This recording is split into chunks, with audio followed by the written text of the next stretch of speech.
that you all could attend. Today we have a talk on a very important subject of Anarthas. We started this talk a couple of weeks ago, and I don't remember what happened. Somehow it got interrupted and we didn't finish it. So I want to go over this because in our series now, we've been going through the Nectar of Devotion. And we finished the first part of Nectar of Devotion, the first wave, as it's called, from chapter 1 through chapter 19. So Nectar of Devotion, if you haven't read it, you should read it. Or if you haven't got it, you should get it. We have it in our Vedābase. If you want to download the Vedābase, you should read it and look at these chapters 1 through 19. They describe the whole first part of the path of devotion. Actually, it summarizes the whole path, but it gives special attention to the beginning of the path, because, of course, most devotees are in the beginning. Once a devotee actually becomes advanced, then they move very quickly. But the place where most devotees get stuck is on anartha nivritti. Remember, there's 3 stages. What's the first stage? Adau Shraddha, faith. Somehow, someone hears about spiritual life, or they hear about the Vedas or something like that, and they get a little faith. That's all it takes. It doesn't take a whole lot of faith. We don't ask for complete faith. We ask for just a little bit of faith. And if you try the process that's given in the Vedas, you'll find that it works. It does what it says it's going to do. It will change your consciousness from material to spiritual consciousness.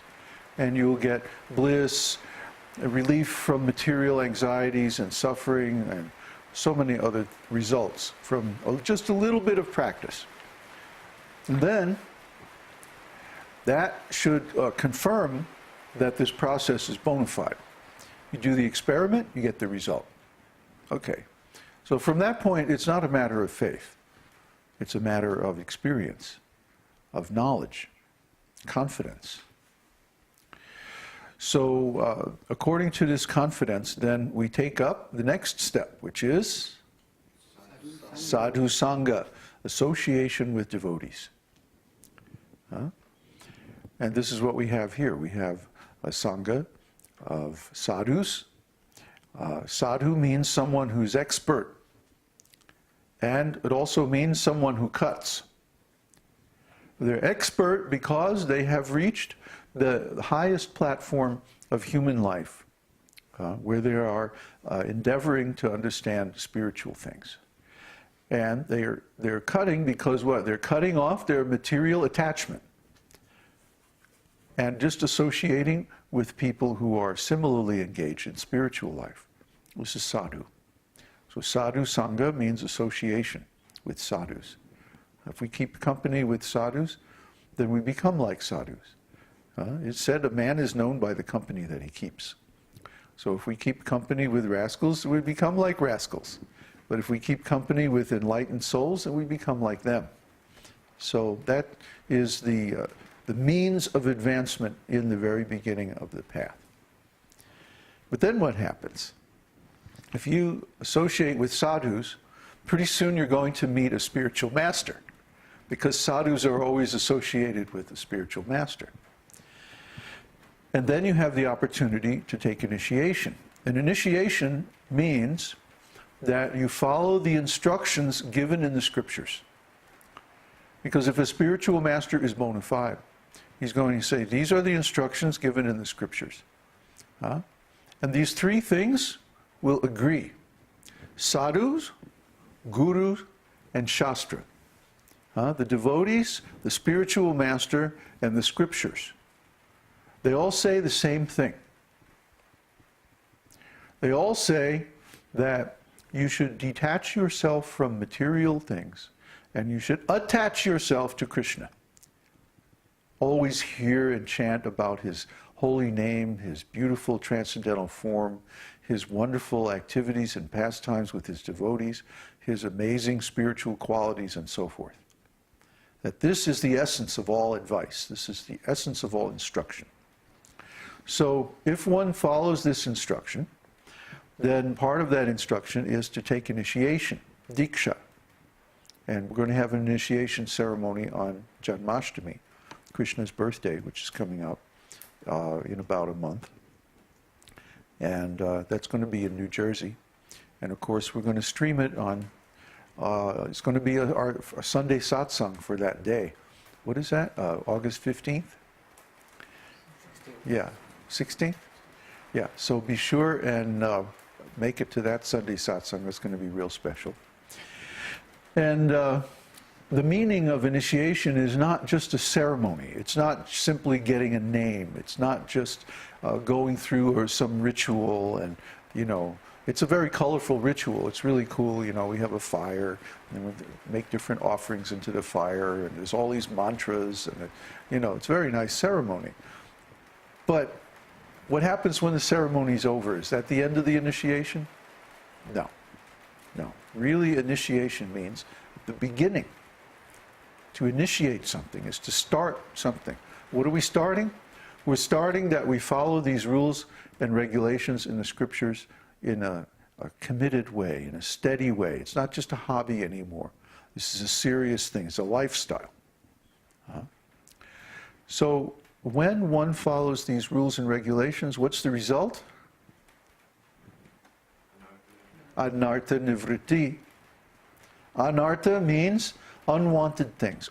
Artha means wealth.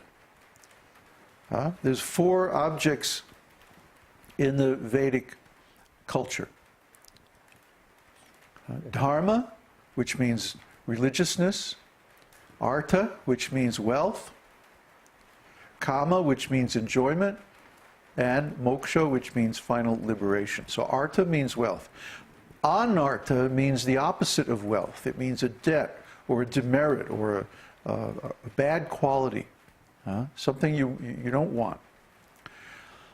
So anartha nivritti is the stage at which all these bad things go away. All the person's bad qualities are eliminated and they have only good qualities, which means that all of their time, energy, intention, work, all their qualities become spiritual. Spiritual means in relation with Krishna. So, anartha nivritti is a very important stage in the development of devotional service. Yeah, turn down the room ambient sound. It's raining really hard. It means that all of a person's bad qualities go away. Anartha nivritti. And this is where we see that most devotees get stuck. We know devotees who've been chanting the holy name for 20, 30 years or more, and they are still not at this stage of anartha nivritti. Yeah, they've taken initiation from a bona fide spiritual master. Yeah, they've been chanting the holy name for so long. And even so, they're not getting past anartha nivritti to the stage of steadiness. That's the next thing. After all these bad qualities go away, then the next stage is nishtha. Nishtha means steadiness. Steadiness. If someone is steady in devotional service, it means they don't fall down. They don't become involved in material activities again. They don't desire material enjoyment anymore because they have a source of spiritual enjoyment that is far superior. So they don't need these material things. So why is it then that the devotees are not attaining anartha nivritti? Why is it that our God brothers, for example, they keep falling down, they keep having spiritual problems? Why is that? Well, it could be that, for one thing, they don't know enough about anartha nivritti. You'll find that this nectar of devotion that we've been studying is not very well known in the temples. You go around to the different temples, you'll find that people aren't studying it. They're not lecturing from it. They're not reading it. They're not knowledgeable in these things. So how are you going to attain anartha nivritti if you don't know what the anarthas are? Huh? If you don't know that something is undesirable, if you don't know that it's going to lead you into a condition of poverty where you lose all your spiritual credits, then you won't know that, oh, this is something I ought to give up. You might even think that it's a good quality. Huh? But actually it's an albatross around your neck. It's a bag of rocks. Huh? And until you put your bag of rocks down, you can't receive the diamonds of higher stages of devotional service, like attachment for Krishna, ecstatic emotions, and pure love of Godhead. These are the higher stages on the path of devotional service. Until you get past this stage of anartha nivritti,